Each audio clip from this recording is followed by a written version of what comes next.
घरच्या घरी करायचे सोपे काही उपाय आहेत ते आपण पाहून घेऊया.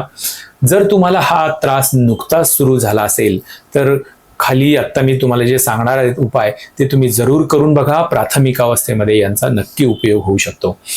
औषधी तेलाचा हलका मसाज, ज्याला स्नेहन असं म्हटलं जातं.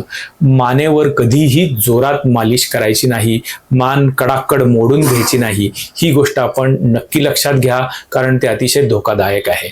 महानारायण तेल, प्रसारणी तेल यासारखं एखादं तेल घेऊन तुम्ही कोमट करा आणि त्यांनी मानेच्या मागच्या बाजूने हलक्या हाताने मसाज करत वरच्या दिशेने मुवमेंट करा आणि त्यानंतर गरम पाण्याच्या पिशवीने तिथं शेक द्यायला विसरू नका. त्यामुळे स्नेहन आणि स्वेदन हे दोन्ही उपाय होऊन जातात. सुंठ आणि अश्वगंधा या अत्यंत पॉवरफुल वातशामक वनस्पती आहेत.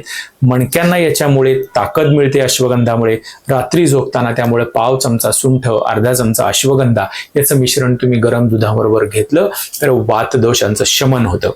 पुढची एक महत्वाची वनस्पती आहे ती आपल्या स्वयंपाकघरातली, ती म्हणजे लसूण. लसणाचा क्षीरपाक.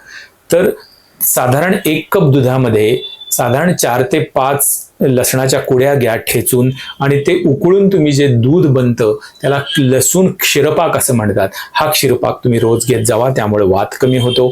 उशी बदलणे, योग्य प्रकारची उशी वापरा.